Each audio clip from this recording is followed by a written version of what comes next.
Good morning, Laguna Woods. My name is Rick Bradford, and this is Inspiration for Today.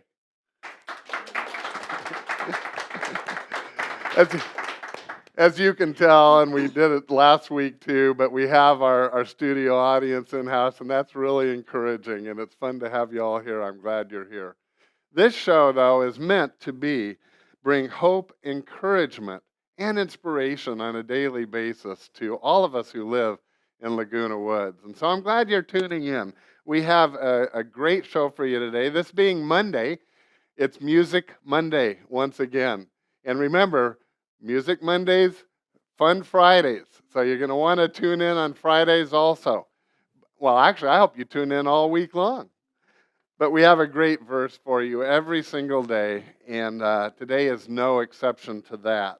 And let me read it for you. It comes from 2 Corinthians chapter 12, verse 9. And Paul is writing, and he says, actually he quotes Jesus. And Jesus says, "My grace is enough for you. My grace is enough for you." Now, the reality is, if you read 2 Corinthians chapter 12 and put it in that verse in context, then you'd see that Paul is having some real health problems. Something we all can relate to, isn't it? And he prayed and he prayed. And sometimes God heals. There's no doubt about that. I've seen God heal 100 times. But sometimes he doesn't. And even for the Apostle Paul, he says, "My grace is enough for you." So I'm not going to heal you this time, Paul, but I give you grace. I give you grace. So, what is grace actually? Well, grace is God's overwhelming, undeserved favor. And you say, undeserved? Well, sure. We're like children, and so much of our lives we're disobedient to the Word of God, and so we really don't deserve anything. But He gives us grace. He gives us all the blessings anyway. Well, our guest, like last week, is Kim Beaney. Kim is a part of our worship team at Saddleback Laguna Woods, and so thanks for coming, Kim. Well, thank you, Pastor Rick. And you have a song. So I thought, I read the verse, that speaks to our mind, but you have a song that would speak to our heart. In fact, don't you think this is probably the most famous Christian song? Yes, it is. Laguna Woods, I'm so glad you tuned in again today, because today we are going to take you back to 1779, and we're going to sing the oldest hymn ever, written by a young man named John Newton. He was a naughty boy. But I'm going to tell you about that in a minute. Yeah. But he was a naughty boy. Really? Oh, yes. He was a dreadful wretch. Are you talking about when he was a boy or a man? Well, when he was a man, you see. Oh. He was raised by his mom and dad, but his mother died when he was 7 years old. She died of tuberculosis. She raised him on the Bible. She died at 7, and then he began to follow in his father's wretched footsteps. He became a slave trader. Really? Yes. Before that, he joined the Royal Navy, and he got kicked out because he was so obstinate. When he became a slave trader, he started to just, do the dreadful thing of collecting slaves from Africa and bringing them back to the other world. Lots of things happened. I read his whole story, and it fascinated me that this man was such a wretched man. He really was. Why would he write that part, you see? Yes. Well, at one point in his... See, you have me on the edge of my seat. Yes. At one point, his father sent for him because he basically spent some time away. Okay. When they came for him, he got on a ship called the Greyhound, and the Greyhound couldn't make it back. The Greyhound was in the storm. Let me just read this to make it easier. The Greyhound had been thrashing about in an unbelievable Atlantic storm for over a week. Its sails were ripped, and the wood on the side of the ship had been torn away and splintered. The sailors had little hope of survival. but they mechanically worked the pumps, trying to keep the vessel afloat. John Newton was too exhausted to help, so he was tied to the helm and tried to hold the ship in its course. From 1 o'clock until midnight, he was at the helm. And as the storm fiercely raged, Newton had time to think. His life seemed as ruined and wrecked as the battered ship he was trying to steer through the storm. Since the age of 11, he had lived his life at sea.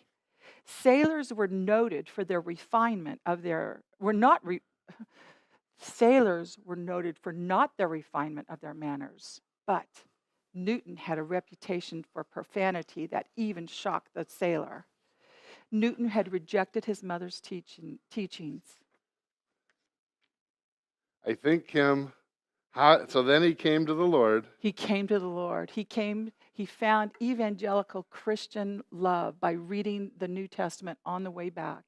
And You he better wrote start- this song. We better get into the song. All right. All right. Now I'm going to ask you all, Laguna Woods, I need you to sing with me on this one. I know you know this. Joni Mitchell made this song popular in 1969 at Woodstock. She didn't realize it was such a wonderful hymn, but everybody else in Woodstock sang it with her. Everybody knew the words. I'm sorry, that was information I probably shouldn't have shared, but It doesn't matter. Let's sing it. Let's sing it. Amazing grace, how sweet the sound that saved a wretch like me. I once was lost, but now I'm found. Was blind, but now I see. 'Twas grace that taught my heart to fear, and grace my fears relieved. How precious did that grace appear the hour I first believed. Through many dangers, toils, and snares, I have already come. 'Tis grace that brought me safe thus far, and grace will lead me home. When we've been there 10,000 years, bright shining as the sun, we've no less days to sing God's praise than when we first begun. Than when we first begun.